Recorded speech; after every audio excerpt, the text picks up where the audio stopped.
Modern history series के एक और वीडियो में आपका बहुत बहुत स्वागत है दोस्तों।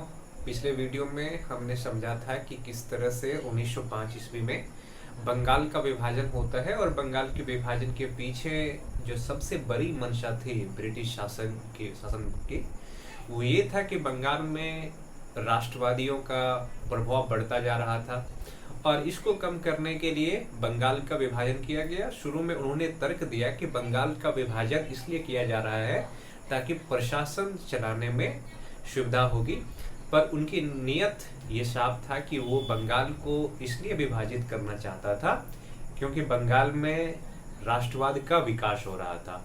हमने ये भी देखा था कि 1905 ईस्वी में बंगाल विभाजन के बाद कांग्रेस के अंदर बंगाल के विरोध करने को लेकर के और स्वदेशी आंदोलन किस तरह से चलाया जाए इसको लेकर के क्या होता है कि एक टसल शुरू होता है। कांग्रेस के जो पुराने खेमा के नेता थे जिनको उदारवादी नेता कहा जाता था, जिनमें कि दादा भाई नेहरू जैसे मदन मोहन मालवीय, गोपाल कृष्ण गोखले जैसे नेता आते थे, और दूसरे खेमा जिसको एक्सट्रीमिस्ट कहा जाता था, उग्रवादी विचारधारा के नेता कहा जाता था, जिनमें कि लाल बाल पाल जिसमें लाला लाजपत राय पंजाब से थे, बाल गंगाधर तिलक महाराष्ट्र से और बिपिन चंद्र पाल पश्चिम बंगाल से थे।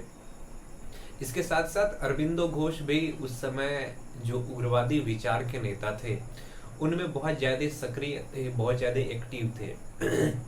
इन दोनों खेमा के बीच बंगाल विभाजन को लेकर के ब्रिटिश शासन के विरुद्ध किस तरह से आंदोलन चलाया जाएगा इस चीज को लेकर के मतभेद उत्पन्न होता है और इस मतभेद का परिणाम 1907 में देखने को मिलता है जब कांग्रेस के अंदर फूट पड़ती है। कांग्रेस दो विचारधारा के अंदर विभाजित हो जाता है। एक विचारधारा उग्रवादियों का होता है जिसका नेतृत्व बाल लाल पाल के द्वारा होता है और दूसरा ग्रुप बनता है किसका, उदारवादियों का, जिसमें फिरोज शाह मेहता, उसके बाद मदन मोहन मालवीय जैसे नेता देखने को मिलता है। पर सबसे महत्वपूर्ण चीज आज हम ये समझने की सबसे पहले कोशिश करते हैं कि बंगाल विभाजन लॉर्ड कर्जन की सबसे बड़ी प्रतिक्रियावादी नीति था। लॉर्ड कर्जन के बारे में हमने बताया था कि लॉर्ड कर्जन एक बहुत ही नस्लीय भेदभाव से भरा हुआ व्यक्ति था। उसके अंदर नस्ल को लेकर के जो उनकी मानसिकता थी, जो सोच थी, वो कहीं भी सही नहीं था। वो भारतीय लोगों को हमेशा निम्न दर्जे के लोग समझते थे और उनकी सबसे जो महत्वपूर्ण निर्णय था, या हम ये कहें कि एक निर्णय जिसकी वजह से ब्रिटिश शासन को भी नुकसान पहुंचा, ब्रिटिश के विरुद्ध भारतीयों के अंदर की जो भावना है, या हम ये कहें कि अब तक जो उदारवादी नेता की कार्यशैली है उस कार्यशैली को छोड़ करके एक नया राजनीतिक विचारधारा की शुरुआत होती है और कांग्रेस के अंदर ही सही लेकिन एक ऐसी विचारधारा की शुरुआत होती है जो अब सरकार का जम करके विरोध करना शुरू करता है, सरकार के कामों में बाधा उत्पन्न करना शुरू करता है। तो 1905 में जब बंगाल का विभाजन हुआ तो सर्वसम्मति से क्या किया गया कि 7 अगस्त 1905 को 7 अगस्त 1905 जो कोलकाता का टाउन हॉल था,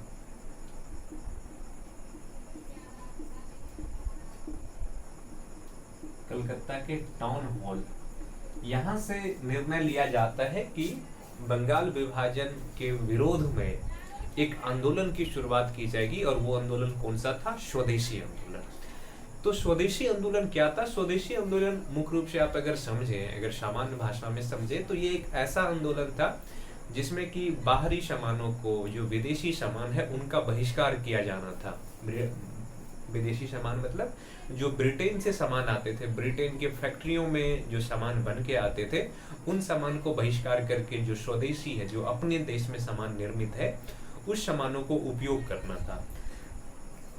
तो अगर हम ये देखें कि स्वदेशी आंदोलन की कार्यक्रम किस तरह से था,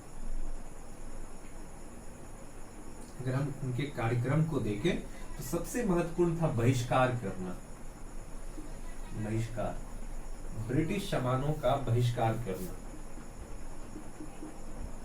जो ब्रिटिश सामान थे, सामान मतलब जो वस्तु थे, ब्रिटिश वस्तु का क्या करना था?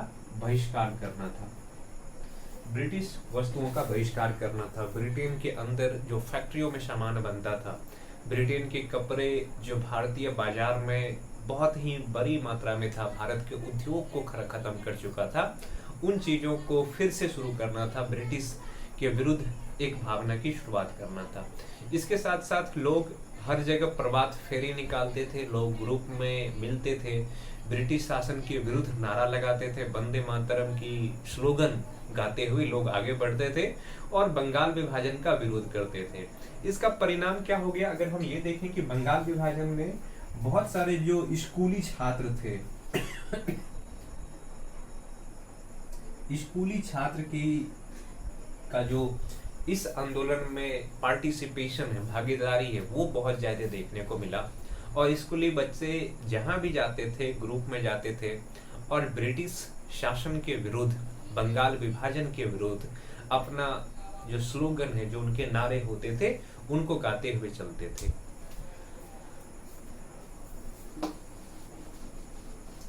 क्योंकि ब्रिटिश शासन के दौरान उद्योगों को बुरी तरीके से खत्म किया गया था, भारतीय उद्योग को पूरी तरीके से तबाह कर दिया गया था, तो जो छोटे छोटे भारतीय उद्योग की जो शुरुआत हुई थी, या भारत के अंदर जो कुटीर उद्योग था, कुटीर उद्योग को मौका मिला स्वदेशी आंदोलन के समय उनको बड़ा होने में। लोग अब बाहरी सामान को जलाना शुरू कर दिया, बाहरी सामान का बहिष्कार करना शुरू कर दिया, बाहरी सामान को खरीदना छोड़ दिया और जो उनकी खुद की उत्पाद है, जो उत्पाद भारत के अंदर निर्मित हुआ है, उन उत्पादों का उपयोग करना शुरू कर दिया, जिसके वजह से जो स्वदेशी आंदोलन की समय काल है, इसमें जो हमारी कुटीर उद्योग है उनमें फिर से एक गति देखने को मिलता है, एक तेजी देखने को मिलता है।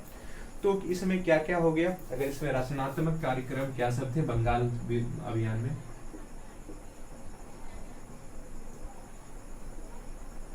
रचनात्मक कार्यक्रम क्या सब थे? तो सबसे पहले तो हम बता ही दिया था कि जो देसी शिक्षण संस्थानों की स्थापना,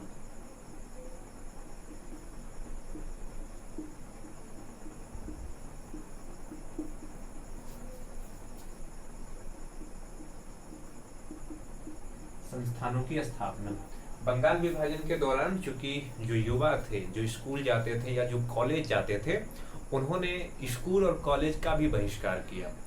तो जरूरी था कि इसके लिए भारत के अंदर भी शिक्षण संस्थान की स्थापना हो। तो इसमें कई छोटे बड़े शिक्षण संस्थान की स्थापना इस समय किया गया, जिसमें कि देशी भाषा में शिक्षा दिया जाता था, जिसमें पश्चिम की विज्ञान की भी शिक्षा दिया जाता था, पर ज्यादा ध्यान भारत की भाषा में, भारत की जो संस्कृति है, भारत का जो ज्ञान है, उस पर दिया गया। इसके साथ साथ क्या किया गया कि देशी उद्योग की स्थापना हुआ इस दौरान, देशी उद्योगों की स्थापना।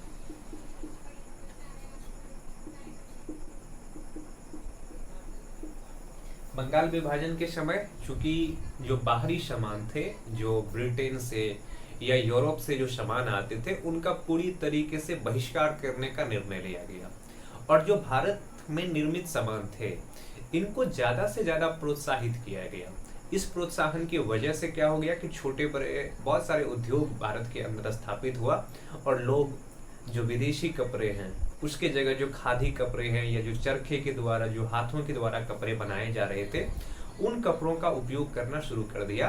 तो इस तरह से जो बंगाल विभाजन है वो कहीं न कहीं भारत की जो व्यापार है, भारत की जो उद्योग है, उनको भी प्रभावित किया। और मेन पर्पस यही ही था स्वदेशी आंदोलन का, क्योंकि ब्रिटिश शासन भारत में शासन भी कर रहा है, भारत के अंदर अपने देश में निर्मित सामान को बेच भी रहा है और हमारी बात को ही नहीं मान रहा है, हम पे रूल भी कर रहा है। इस वजह से इन्होंने कोशिश किया कि अगर सरकार को आर्थिक रूप से कमजोर करना है तो सबसे ज्यादा जरूरी ये है कि हमें ब्रिटेन के अंदर जो निर्मित सामान है, जो सामान लिवरपूल में निर्मित होता है, मैनचेस्टर में निर्मित होता है, मैनचेस्टर उस समय सूती कपड़ा का एक बहुत बड़ा हब बन चुका था। भारत से या दुनिया भर से सस्ते कपास ब्रिटेन पहुंचता था, वहां पे सूती कपड़ा का निर्माण होता था और उस कपड़े को दुनिया के विभिन्न भागों में बेचा जाता था। तो भारतीयों को ये महसूस होना शुरू हो चुका था कि अगर सरकार को अपना बात मनवाना है, सरकार पर नियंत्रण स्थापित करना है, कि जरूरी है कि उसकी जो उद्योग है, उसका जो आर्थिक नीतियां हैं, उनको कमजोर किया जाए। और अगर एक बार सरकार की आर्थिक नीतियां कमजोर हो जाती है तो भारतीयों के अंदर उसको, भारत के लोगों के बातों को उनको मानने के लिए मजबूर होना ही पड़ेगा। तो इस दौरान क्या होता है कि जो भारत की भले ही छोटे उद्योग है उनको बहुत ज्यादा प्रोत्साहन मिलता है। इसके साथ साथ क्या हो गया कि हमारी जो कला है उनका फिर से विकास हुआ, कला का विकास। नहीं, भारत विभिन्न तरह के डिजाइन के सामान निर्माण के लिए जाने जाते थे। भारतीय जो आर्टिस्ट थे, भारतीय जो कलाकार थे, वो बहुत अच्छे अच्छे सामान बनाते थे जिसको दुनिया भर के बाजार में डिमांड था। पर जब से ब्रिटिश ईस्ट इंडिया कंपनी ने भारत को अपने अधीन किया, भारत को अपने नियंत्रण में लिया, उन्होंने ये भी कोशिश किया कि किस तरह से भारत के कुटीर उद्योग के साथ साथ यहाँ की जो देशी कला है, यहाँ की जो देशी उद्योग है, यहाँ जो देश के अंदर जो छोटे छोटे कलाकार है वो जो सामान बनाते हैं उनको भी किस तरह से नुकसान पहुंचाया जाए। क्योंकि जब तक उस चीज को समाप्त नहीं किया जाता तब तक उनका सामान दुनिया के बाजारों में पहुंचता ही नहीं। मशीनों के द्वारा नकल किया जाता था, भारतीय कारीगरों के द्वारा जो सामान बनाया जाता था और उनको दुनिया भर में बेचा जाता था।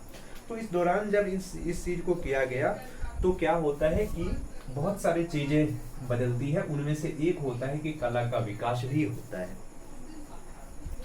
अगर हम ये समझें कि ये जो स्वदेशी आंदोलन है इसकी विशेषताएं क्या रही, यानी कि समाज के किन हिस्से के लोगों ने भाग लिया, किन हिस्से के लोगों ने भाग नहीं लिया, तो उस चीज को समझने के लिए आइए देखते हैं क्या होता है।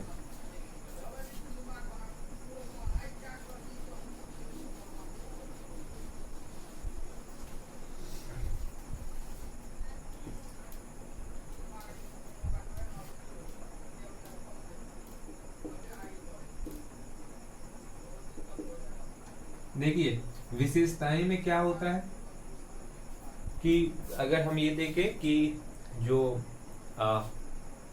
स्वदेशी आंदोलन है उसकी विशेषता क्या होता है, तो क्या होता है कि स्कूल कॉलेज के छात्र, स्कूल और कॉलेज के छात्र बड़ी संख्या में भाग लेता है।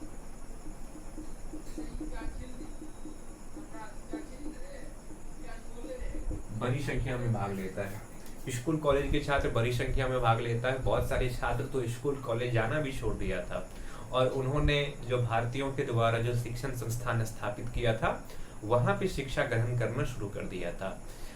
दूसरी चीज कि अब तक हम देखते आ रहे हैं कि भारतीय स्वतंत्रता संग्राम की जो आंदोलन है, इस आंदोलन में महिलाओं की भूमिका क्या रही।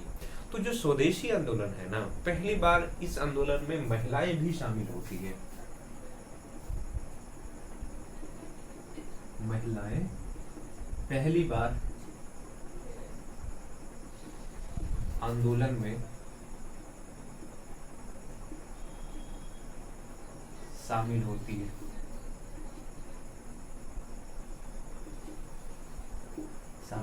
है। यानी कि स्वदेशी आंदोलन इसलिए भी खास है क्योंकि इसमें महिलाएं पार्टिसिपेट कर रही है, पुरुषों के साथ महिलाएं भी आंदोलन में हिस्से ले रही है, सरकार के विरुद्ध नेतृत्व कर रही है, सरकार के खिलाफ जो विरोध प्रदर्शन का अभियान है उस अभियान का हिस्से बन रही है। पर एक चीज दिमाग में रखिए कि जो स्वदेशी आंदोलन है, इस स्वदेशी आंदोलन में जो हमारे किसान लोग थे वो भाग नहीं लेते हैं, क्योंकि किसान के समस्या के बारे में बात ही नहीं किया जा रहा था। किसान भाग नहीं लेते।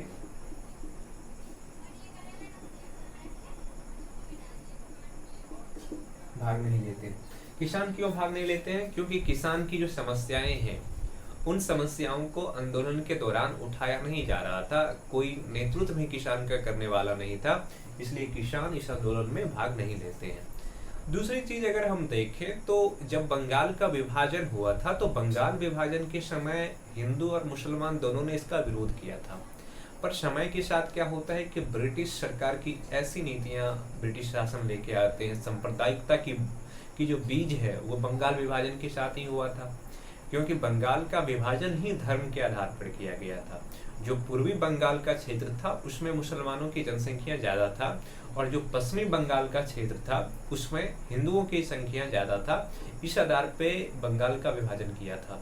तो जो मुसलमान है उसको ये लगता है कि उनकी जो मांगे हैं, उनकी मांगे पूरी हो रही है। बाद में एक संस्था भी बनता है जो मुस्लिम लीग नाम की, और वो संस्था क्या करता है कि मुसलमानों के लिए पृथक निर्वाचक मंडल की बात करते हैं, जो सेपरेट इलेक्टोरेट है उसकी डिमांड करते हैं। इस वजह से जो मुसलमान हैं, मुसलमान स्वदेशी आंदोलन में भाग नहीं लेते हैं।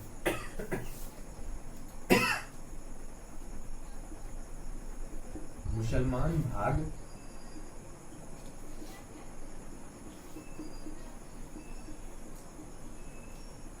नहीं लेते हैं, यानी कि जो मुस्लिम आबादी है, मुस्लिम आबादी के द्वारा इस आंदोलन में भाग नहीं लिया जा रहा है।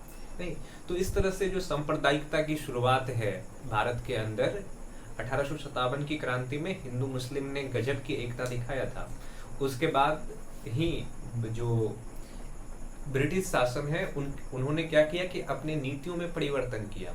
1857 से पहले जो भारतीयों के बीच का जो एक विभाजन का रेखा था वो इस आधार पे था कि जो यूरोपीय लोग हैं वो भारतीयों की तुलना में श्रेष्ठ है, यानी कि नस्लीय आधार पर मतलब देश को बांटा जा रहा था। पर 1857 की क्रांति के बाद इस देश को सांप्रदायिकता के आधार पर बांटा जाना शुरू हुआ, और इसकी सबसे जो गहरी परिणाम देखने को मिलती है वो बंगाल विभाजन के रूप में देखने को मिलता है। और इसके बाद मुस्लिम लीग की स्थापना होती है, और मुस्लिम लीग जब पृथक निर्वाचक मंडल की मांग करते हैं, सेपरेट इलेक्टोरेट कॉलेज की मांग करते हैं, तो उसके बाद जो सांप्रदायिकता की राजनीति है और भारत में फूट डालो राज करो की जो नीति है ब्रिटिश की, वो सफल होता हुआ नजर आएगा। तो मुसलमान इसमें भाग नहीं लेते हैं, और मुसलमान के भाग नहीं लेने की वजह से क्या होता है कि एक बड़ी आबादी इस आंदोलन से अपने आप को अलग कर लेते हैं। इस वजह से भी ये आंदोलन क्या हो जाता है, समय के साथ कमजोर हो जाता है। इस तरह से हम देखते हैं कि जो बंगाल विभाजन के बाद स्वदेशी आंदोलन की शुरुआत हुई थी, वो आंदोलन 1907 आते आते कमजोर हो गया। कमजोर होने के पीछे ये भी कारण था कि उग्रवादी नेता जितने भी थे, उग्रवादी नेताओं के द्वारा क्या किया जाता था, वो गिरफ्तार किया गया, और सरकार ने क्या किया कि बहुत ही दमनात्मक कार्रवाई चलाया और बहुत सारे लोगों को गिरफ्तार किया गया। बहुत सारे लोग की पुलिस की कार्रवाई में जान भी गए। पर एक चीज निश्चित हो गया कि भारतीयों ने पहली बार एकजुट होकर के आंदोलन के रूप में, जन आंदोलन के रूप में ब्रिटिश शासन को ये बता दिया कि उसके खिलाफ अगर अन्याय किया जा रहा है और इस अन्याय को अगर रोका नहीं गया, उनके मांगों को अगर पूरा नहीं किया गया, तो समय के साथ उसके आंदोलन भी मजबूत होंगे और उसके आंदोलन करने के तरीके भी अब संवैधानिक दायरे में नहीं रह करके संवैधानिक दायरे से वो बाहर आकर के भी आंदोलन कर सकते हैं। इतनी चीज जरूर ब्रिटिश शासन जो थे उसके पास ये जानकारी जरूर पहुंच गई होगी। देखिए, जो स्वदेशी आंदोलन है इसको आंशिक रूप से सफल माना जाता है।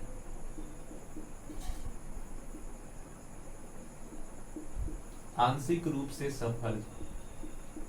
तो अब सवाल ये उठता है कि जो स्वदेशी आंदोलन है इसकी असफलता के पीछे क्या क्या कारण रहा, तो इसको अब हम देखते हैं। असफलता के कारण। तो जो ब्रिटिश के द्वारा इस आंदोलन को दबाने के लिए, इस आंदोलन के लिए जो रोकने की कार्यशैली है ना, वो बहुत ही दमनात्मक था। पुलिसों के द्वारा लोगों को बड़ी संख्या में गिरफ्तार किया जाता था, लोगों को पकड़ करके प्रताड़ित किया जाता था। यहाँ तक कि जो लोग वंदे मातरम के नारे लगाते थे, जो उस समय पूरे बंगाल में बहुत ज्यादा प्रसिद्ध था, जो भी लोग नारे लगाते थे उनको सार्वजनिक रूप से प्रताड़ित किया जाता था, उन पर कोड़े बरसाए जाते थे, उनको दंडित किया जाता था। इस वजह से लोगों के मनोबल को तोड़ने में ब्रिटिश सफल हो जाता है समय के साथ, और ये आंदोलन समय के साथ धीमे पड़ जाते हैं। तो सबसे पहला जो असफलता का कारण था ब्रिटिश शासन की दमनात्मक कार्रवाई।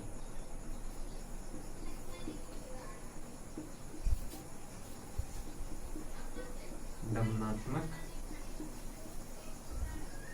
कार्यवाही नहीं, ब्रिटिश शासन क्या करते हैं कि दमन का सहारा लेते हैं, बहुत सारे लोगों को गिरफ्तार करते हैं, उनको सजा देते हैं, उनको प्रताड़ित करते हैं। इस वजह से भी ये आंदोलन क्या होता है कि कमजोर हो जाता है। दूसरा, देखिए 1908 ईस्वी तक में क्या होता है कि अधिकांश नेताओं को अधिकांश, देखिए बंगाल विभाजन के बाद स्वदेशी आंदोलन जो चलता है, इसमें सबसे बड़ी भूमिका होती है किसका, तो जो जो एक्सट्रीमिस्ट लीडर थे, जो उग्रवादी विचारधारा के नेता थे, उनका सबसे ज्यादा भूमिका होता है। 1908 आते आते क्या किया जाता है कि उग्रवादी समूह के नेताओं की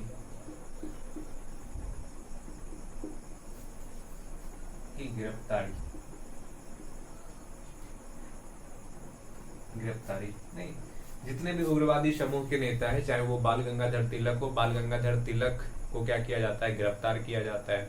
फिर बाकी नेता को भी इस आंदोलन से दूर करने के लिए उसके खिलाफ भी कार्रवाई किया जाता है। इसके बाद क्या होता है कि कांग्रेस का आंतरिक विवाद, जो भारतीय राष्ट्रीय कांग्रेस है का आंतरिक विवाद,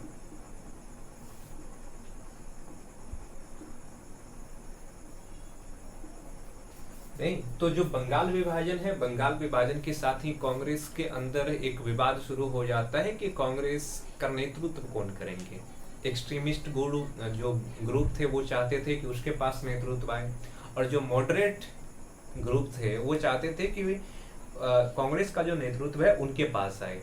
और जो बंगाल के अंदर किस तरह से आंदोलन चलाना है, इसको लेकर के भी दोनों के अंदर क्या था कि विचारों में मतभेद था। इस वजह से दोनों के अंदर विचारों के मतभेद के कारण दोनों के बीच की जो एकता है वो एकता समाप्त होता है।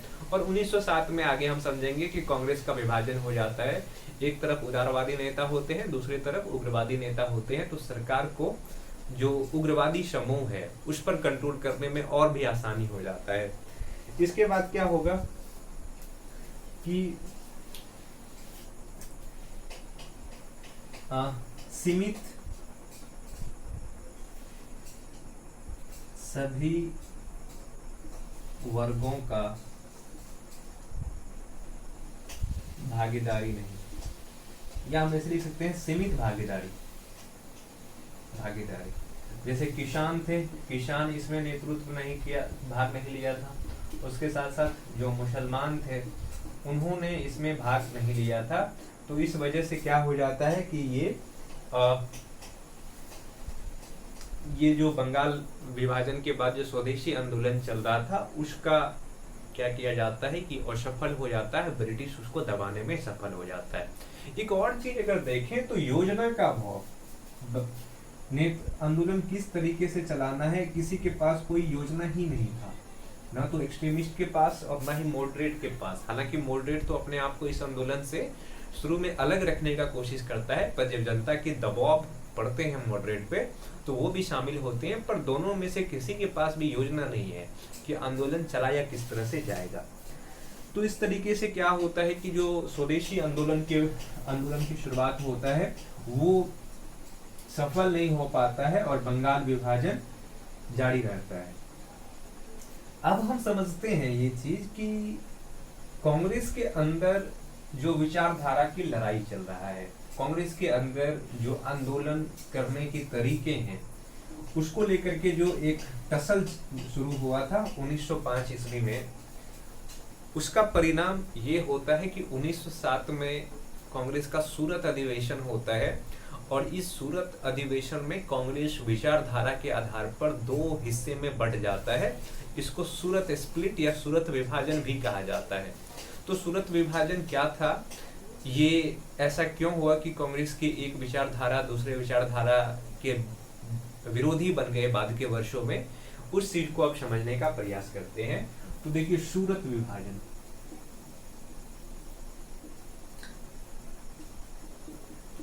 सूरत विभाजन कब होता है, 1907 ईस्वी में। देखिए सूरत विभाजन के पीछे की अगर हम कारण को समझें तो क्या था कारण। सबसे पहला जो कारण था कि स्वदेशी आंदोलन को लेकर के, स्वदेशी आंदोलन के संबंध में नहीं, तो जो उदारवादी विचारधारा के नेता थे वो चाहते थे उदारवादी आंदोलन को बंगाल तक सीमित करना चाहता था, बंगाल तक ही सीमित करना चाहता था। पर जो उग्रवादी विचारधारा के नेता थे, उग्रवादी इसे बंगाल के साथ साथ देश के अन्य हिस्से में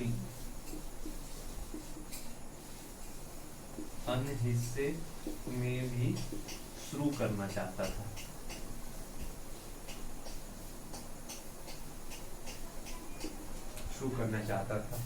यानी कि जो सूरत विभाजन होता है 1907 में, उसके पीछे की जो सबसे बड़ा कारण है वो यही है कि स्वदेशी आंदोलन को किस तरीके से चलाया जाए और इसको कहां तक सीमित किया जाए। तो जो उदारवादी सोच के नेता थे, उसका ये मानना था कि चूंकि बंगाल विभाजन बंगाल का समस्या है, बंगाल का मुद्दा है, तो इस समस्या के समाधान के लिए हम केवल और केवल आंदोलन बंगाल में ही सीमित रखेंगे, बंगाल से बाहर नहीं ले जाएंगे। वहीं पे जो उग्रवादी विचारधारा के नेता था, उसका ये मानना था कि ब्रिटिश सरकार की नीति बंगाल के विभाजन के लिए जरूर है, पर सरकार को अगर झुकाना है, सरकार को ये बताना है कि ये गलत है, तो इस आंदोलन को बंगाल से बाहर भी ले जाना है और देश के विभिन्न हिस्से में एक साथ आंदोलन शुरू करना है। ये पहला कारण था। दूसरा चीज देखें तो बहिष्कार को लेकर के, बहिष्कार को लेकर के जो उदारवादी है, उदारवादी बहिष्कार के नीति का विरोधी थे, और जो उग्रवादी है वो बहिष्कार के नीति के समर्थक थे।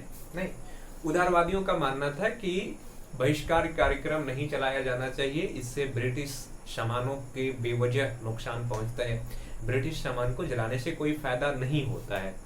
पर जो उग्रवादी विचारधारा के नेता थे, जो एक्सट्रीमिस्ट ग्रुप थे, उनका मानना था कि जब तक सरकार को आर्थिक रूप से कमजोर नहीं किया जाएगा, तब तक सरकार भारतीयों के मांग को नहीं सुनेगा, भारतीयों के अंदर की जो समस्याएं हैं, इस समस्या पे ध्यान नहीं देगा। तो दोनों के अंदर जो विचारधारा की लड़ाई चल रहा है, उसमें जो बहिष्कार कार्यक्रम है, जो बहिष्कार की नीतियां हैं, वो भी एक प्रमुख समस्या रहा। दूसरा, अगर हम देखें तो अध्यक्ष को लेकर के लड़ाई शुरू हो जाता है। अध्यक्ष को लेकर के टसल एक शुरू होता है।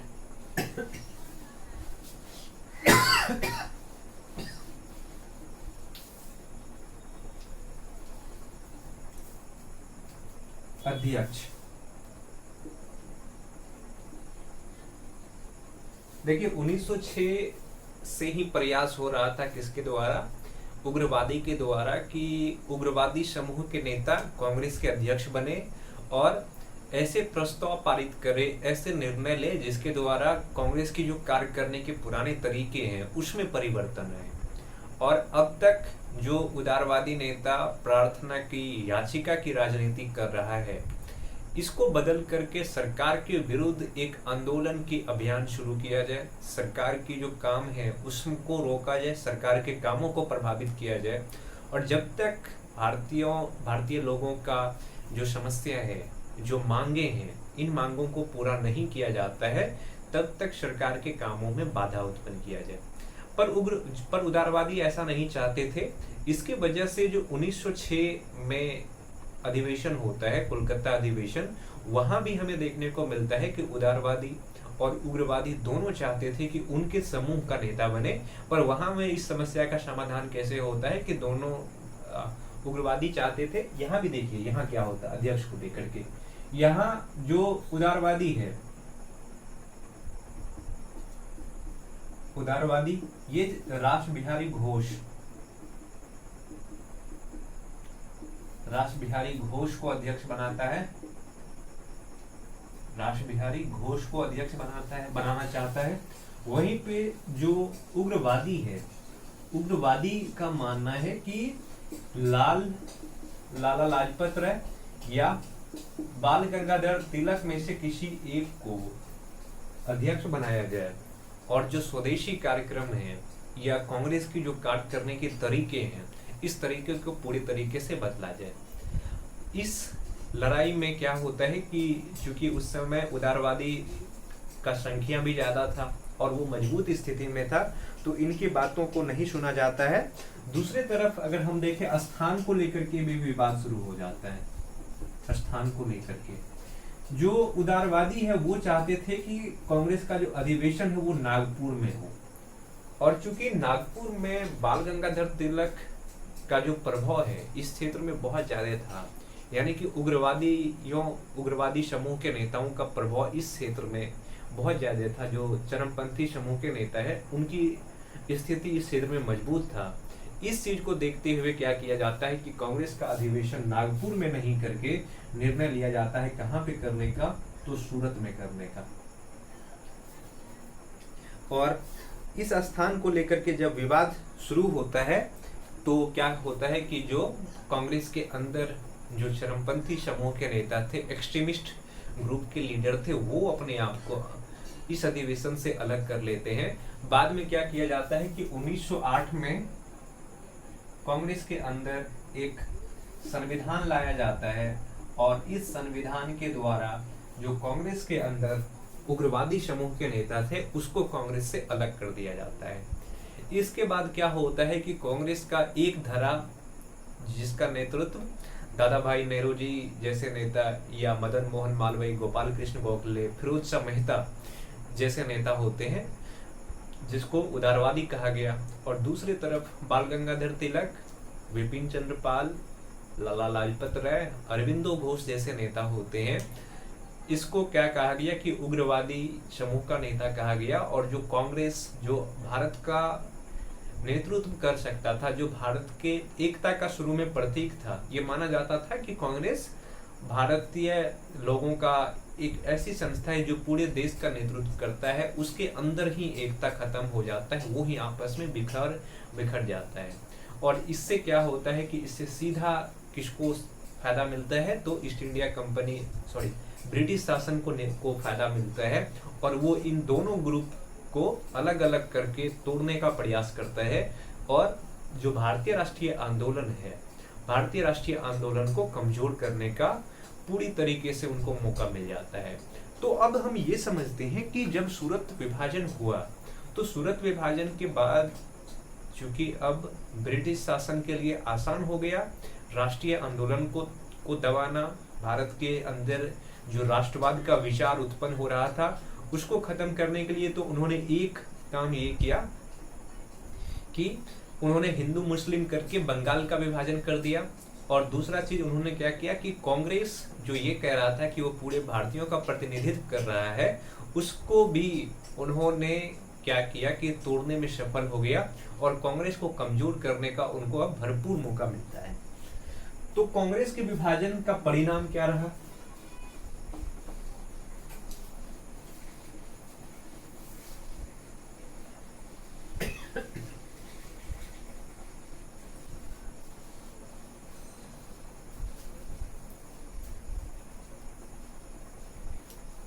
परिणाम सूरत विभाजन का परिणाम। तो सबसे पहले हम समझते हैं कि उग्रवादी के साथ क्या हुआ। उग्रवादी या चरमपंथी जो भी कह लें, चरमपंथी के साथ क्या होगा, तो ये पूरी तरीके से निष्प्रभावी हो गया, राजनीतिक रूप से निष्प्रभावी, मतलब ये राजनीतिक रूप से इसको निष्प्रभावी कर दिया गया। और इनके जो तीन महत्वपूर्ण नेता थे, बाल गंगाधर तिलक को क्या किया कि जेल भेज दिया गया। बाल गंगाधर तिलक को मांडले जेल भेज दिया गया। मांडले जेल भेज दिया गया। उसके बाद जो अरविंदो घोष थे, लाला लाजपत राय पर भी नियंत्रण करने का कोशिश किया, तो वो अमेरिका चले गए। और जो विपिन चंद्र पाल है, तो ये भी क्या किया, जो विपिन चंद्र पाल है, विपिन चंद्र पाल ऐसे नेता थे जो बाद में उग्रवादी विचारों को छोड़ करके जो उदारवादी विचार है उसमें वो शामिल हो जाते हैं। वो अब उदारवादी राजनीति के साथ अपने आप को जोड़ लेते हैं। इसके बाद जो अरबिंदो घोष थे,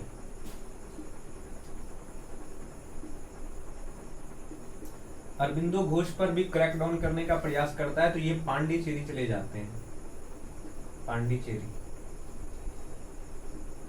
पांडिचेरी चले जाते हैं, और चूंकि पांडिचेरी उस समय फ्रांसीसियों का कॉलोनी हुआ करता था, फ्रांसीसियों के कंट्रोल में था, तो ये पांडिचेरी में जाकर के अपना एक आश्रम खोल देते हैं और ये सक्रिय राजनीति से अपने आप को अलग कर लेते हैं। तो इस तरीके से क्या होता है कि जब कांग्रेस का विभाजन होता है तो जो उग्रवादी समूह के नेता है उसको पूरी तरीके से खत्म कर दिया जाता है, और जो कांग्रेस की जो उदारवादी नेता है इसके साथ क्या होता है,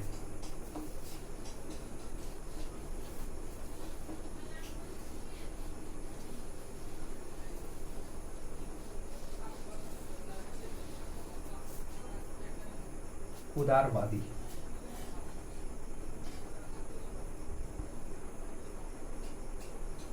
जो उदारवादी समूह के नेता है इसके साथ साथ क्या होता है, तो इनको क्या किया जाता है कि इनके भी काम करने को अवरोध उत्पन्न किया जाता है। अवरोध, संतावना, नहीं, जो सरकार के पुराने तरीके थे कि जब भी उदारवादी नेता के द्वारा किसी तरह की मांग किया जाता था ब्रिटिश शासन से, तो हमेशा उदारवादियों को संतावना देते थे कि हाँ उनके मांगों को सुना जाएगा, उनके बातों को सुना जाएगा, और फिर से वही राजनीति शुरू हो जाती है उदारवादियों के साथ। और इनके साथ साथ इनको दमन का भी सहारा देते हैं। बहुत सारे उदारवादी नेता को भी क्या करते हैं, अरेस्ट किया जाता है, गिरफ्तार किया जाता है। साथ में ये लोभ दिया जाता है कि इसके साथ ये भी लोभ भी दिया जाता है और कहा जाता है कि सरकार में क्या किया जाएगा कि अब उदारवादियों को भी शामिल किया जाएगा, उदारवादियों की बातों को भी सुना जाएगा। तो इस तरीके से 1907 में जो कांग्रेस का विभाजन हुआ, कांग्रेस के विभाजन का परिणाम ये हुआ कि जो कांग्रेस है वो दो हिस्से में टूट गया, और दो हिस्से में टूटने से उनकी एकता में कमजोरी आई, और इसका फायदा मिला ईस्ट इंडिया कंपनी को, और ब्रिटिश शासन को। ईस्ट इंडिया कंपनी इसलिए आ जाता है क्योंकि अभी तक हम उनके शासनकाल को पढ़ रहे थे। तो इस तरीके से दोनों ग्रुप को वो खत्म करने का प्रयास करता है। अब हम ये समझते हैं कि बंगाल का विभाजन होने के बाद जो ब्रिटिश का सबसे बड़ा सोच था, वो सोच यही था कि भारत के अंदर जो राष्ट्रवाद का विकास हो रहा है इसको किस तरीके से संप्रदायवाद के द्वारा, कम्युनलिज्म के द्वारा तोड़ा जाए, रोका जाए। इस कोशिश में बंगाल का विभाजन होता है, मुसलमानों को राजनीतिक मांग लेने के लिए प्रोत्साहित करता है, और बाद में पार्लियामेंटो रिफॉर्म जो आता है उस रिफॉर्म के द्वारा उसके मांगों को मान भी लिया जाता है। पर 1906 में ब्रिटिश जो नीतियां हैं, कहीं न कहीं ब्रिटिश नीतियों का ही एक परिणाम माना जा सकता है कि 1906 में जो मुस्लिम लीग की स्थापना होता है, जो आगे चल करके इस देश के विभाजन के लिए भी जिम्मेदार माने जाते हैं। तो किस तरीके से मुस्लिम लीग की स्थापना हुआ, अब हम उसको समझते हैं। देखिए, जैसे ही भारतीय राष्ट्रीय कांग्रेस का स्थापना हुआ था, तो भारतीय राष्ट्रीय कांग्रेस को दबाने के लिए या भारतीय राष्ट्रीय कांग्रेस के लिए दूसरे संस्था को किस तरीके से तैयार किया जाए, तो हमने देखा था कि सर सैयद अहमद खां को ब्रिटिश ने बहुत ज्यादा प्रोत्साहित किया, और उन्होंने आरोप लगाना शुरू किया कि ये जो भारतीय राष्ट्रीय कांग्रेस है ये हिंदुओं का एक संगठन है, इससे मुसलमानों को अपने आप को अलग करना है। तो सांप्रदायिकता की शुरुआत क्या होता है कि शुरू हो जाता है 1857 की क्रांति से ही। पर 1906 में क्या होता है, मुस्लिम लीग का गठन होता है।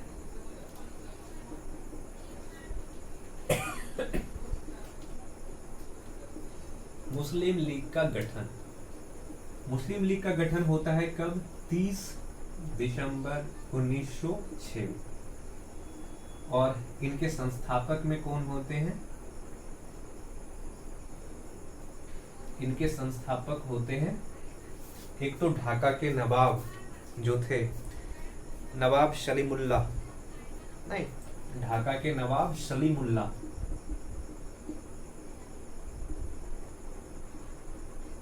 सलीमुल्लाह, ये कौन थे? ये थे ढाका के नवाब, उस समय जो नवाब। दूसरा नेता कौन थे? तो नवाब मोहसिन उल हक, नवाब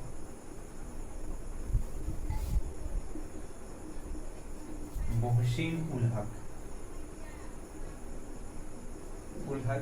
और तीसरा नेता थे वकार उल मुल्क,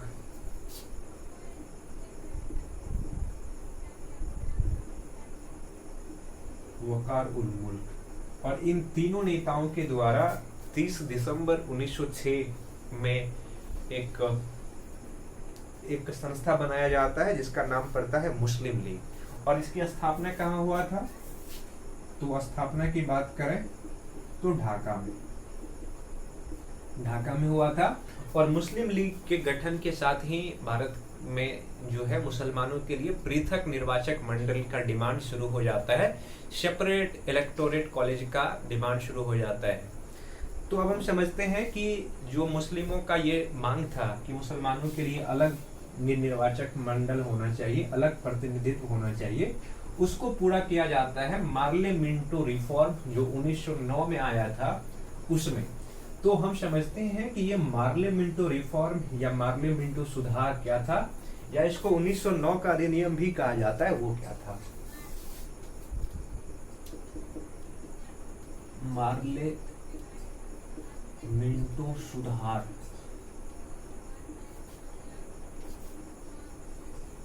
तो ये जो मार्ले मिंटो सुधार है या मार्ले मिंटो रिफॉर्म है, ये कब आता है? 1909 में। ये आता है वर्ष 1909 में। इसमें जो मार्ले थे ना, मार्ले कौन थे? जॉन मार्ले। ये जॉन मार्ले थे भारत सचिव। भारत सचिव यानी कि भारतीय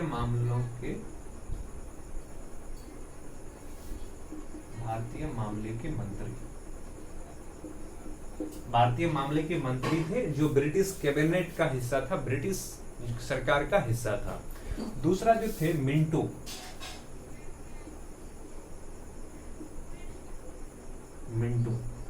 ये मिंटो कौन थे? ये मिंटो थे, इसका पूरा नाम क्या था? लॉर्ड मिंटो, भारत का वायसराय थे।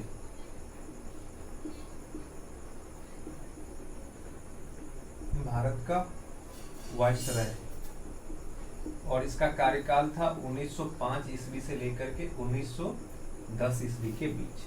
तो मिंटो भारत का वायसराय थे और मार्ले भारत सचिव थे, यानी कि भारत मामले के मंत्री थे। इन्हीं के द्वारा क्या होता है कि 1909 में एक रिफॉर्म लाया जाता है, एक सुधार लाया जाता है जिसको कहा जाता है मार्ले मिंटो रिफॉर्म। अब हम ये समझते हैं कि ये जो मार्ले मिंटो रिफॉर्म था, मार्ले मिंटो सुधार था, इसमें क्या क्या चीजें दिया गया था? जो पुरानी मांगे थी उदारवादी का, क्या उनके मांगों को पूरा किया गया? और जो मुस्लिम लीग का गठन हुआ 1906 में, और मुस्लिम लीग ने जो सांप्रदायिक प्रतिनिधित्व की मांग करता था, कम्युनल जो इलेक्टोरेट की अपनी डिमांड करता था, क्या वो मांग पूरा हुआ या नहीं? तो हम समझते हैं मार्ले मिंटो में सुधार क्या क्या हो गया।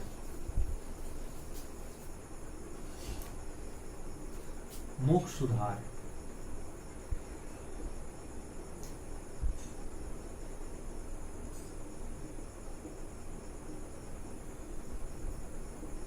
मुख्य सुधार क्या क्या था?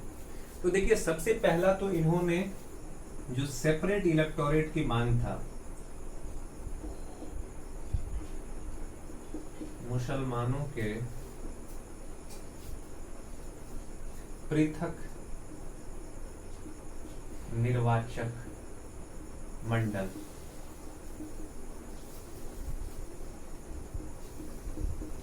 की मांग को स्वीकार कर लिया।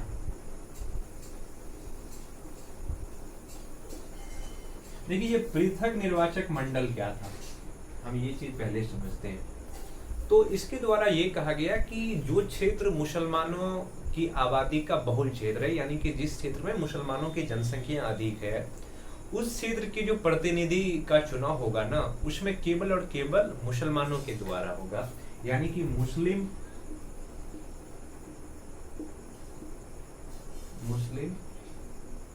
बहुल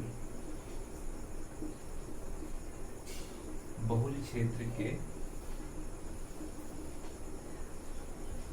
प्रतिनिधियों का चुनाव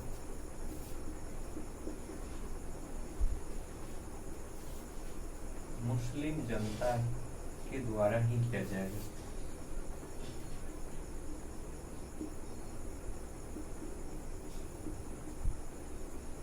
द्वारा ही किया जाएगा, यानी कि जिस क्षेत्र में मुसलमानों की जनसंख्या अधिक है, उस क्षेत्र में जो चुनाव में भाग लेने वाले व्यक्ति होगा वो भी मुसलमान होगा, और चुनाव में जो लोग भाग लेंगे यानी कि जो मतदान करेंगे वो भी कौन होगा, वो भी मुसलमान होगा।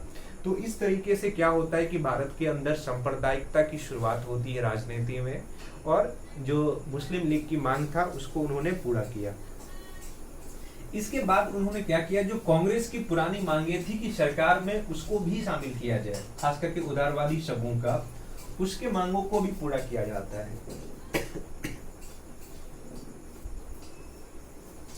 क्या किया जाता है कि प्रांतीय एवं केंद्रीय व्यवस्थापिका में, केंद्रीय विधान परिषद में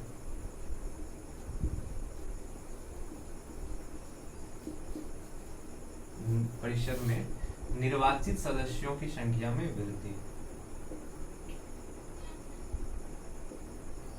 निर्वाचित सदस्यों की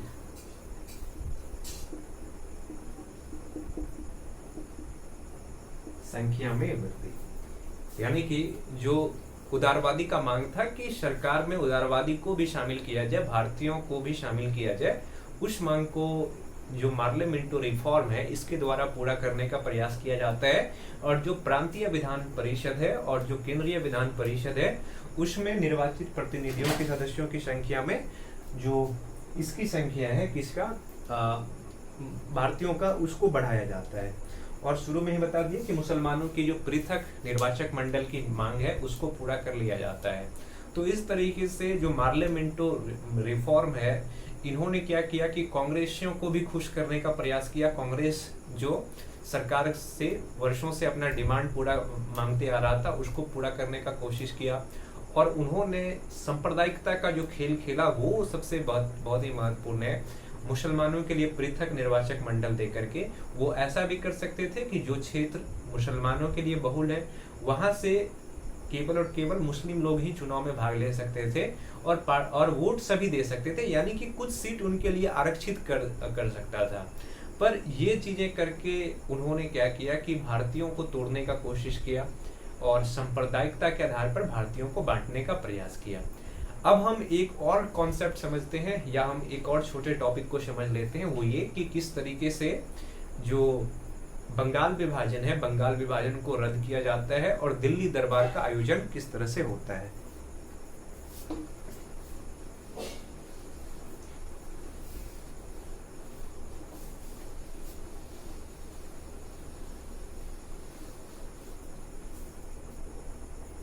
दिल्ली दरबार का आयोजन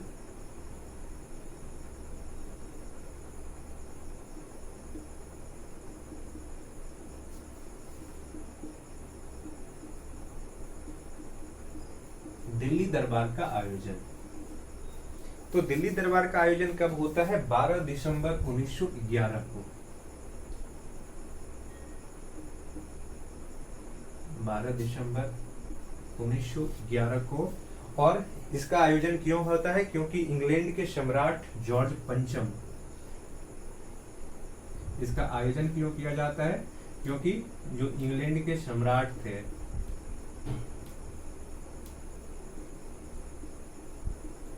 इंग्लैंड के सम्राट जॉर्ज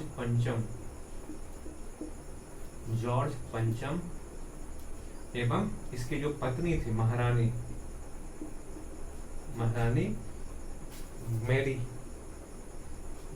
मैरी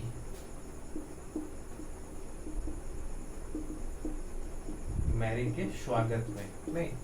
और इस समय भारत का वायसराय कौन थे? तो लॉर्ड हार्डिंग थे। भारत का वायसराय थे लॉर्ड हार्डिंग। लॉर्ड हार्डिंग इस समय भारत का वायसराय थे लॉर्ड हार्डिंग। और इसमें क्या क्या निर्णय लिया गया ये हम समझते हैं।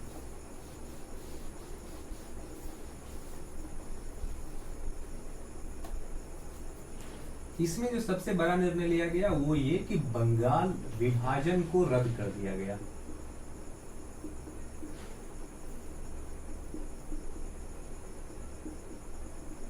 रद्द कर दिया गया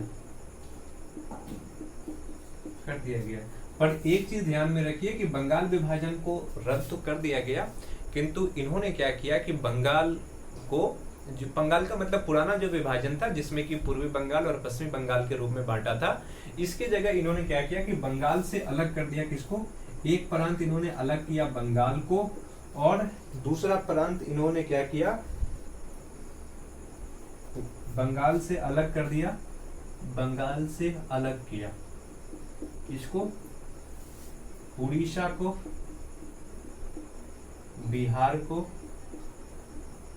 और जो असम को, जो असम वाला क्षेत्र था उसको भी अलग कर दिया गया। यानी कि बंगाल विभाजन का जो पुराना स्वरूप था उसको भले ही रद्द कर दिया गया, पर बंगाल को नए तरीके से फिर से विभाजित किया गया। इसमें बिहार को अलग किया गया बंगाल से, उड़ीसा को, और जो उसका जो उत्तर पूर्व के राज्यों वाला क्षेत्र जो बंगाल का था उसमें से उन्होंने असम को अलग कर दिया गया। इसके साथ साथ एक और निर्णय लिया गया। अब देखिए एक चीज ध्यान में रखिए कि जब बंगाल विभाजन को रद्द किया गया तो इससे मुसलमान बहुत दुखी हुए। मुसलमान दुखी हुए क्योंकि जब बंगाल विभाजन किया गया था तो मुसलमान लोग चाहते थे कि एक ऐसा क्षेत्र बने जहाँ पे मुसलमानों की आबादी ज्यादा हो, ताकि राजनीति में उसकी भी भागीदारी बढ़े। पर उन्होंने क्या किया कि जब बंगाल विभाजन को रद्द किया गया तो वो इनसे बहुत नाराज हुए। इसके साथ एक और निर्णय लिया गया, वो ये था कि बंगाल, उस समय भारत का राजधानी कोलकाता था, भारत की राजधानी को कोलकाता से बदल करके दिल्ली कर दिया गया। राजधानी क्या किया गया कि कोलकाता से कहां ले गया? दिल्ली। कब? 1 अप्रैल, ये घोषणा किया गया कि 1 अप्रैल 1912 से जो भारत का राजधानी होगा वो दिल्ली होगा।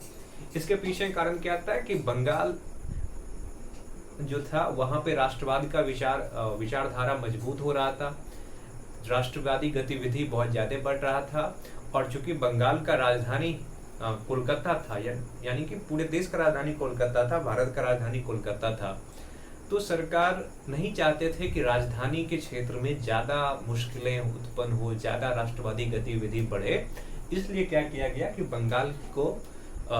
कोलकाता को भारत की राजधानी की जगह दिल्ली को भारत की राजधानी बनाने का निर्णय लिया गया। तो ये कहानी था किसका? उदारवादी के बाद जो उग्रवादी कांग्रेस का उदय होता है, उग्रवादी विचारधारा की शुरुआत होती है, उसमें बंगाल विभाजन के बाद किस तरह से स्वदेशी आंदोलन शुरू होता है, स्वदेशी आंदोलन के बाद किस तरह से सूरत विभाजन होता है, और बंगाल विभाजन के समय सांप्रदायिकता को बढ़ावा देने के लिए किस तरह से मुस्लिम लीग का गठन होता है, और मुस्लिम लीग के जो पृथक निर्वाचक मंडल की मांग है उस मांग को किस तरह से जो मार्लेमेंटो सुधार है, मार्लेमेंटो रिफॉर्म है, इस रिफॉर्म में माना जाता है। ये सारी कहानियां थी। तो इस वीडियो में इतना ही। बहुत बहुत धन्यवाद।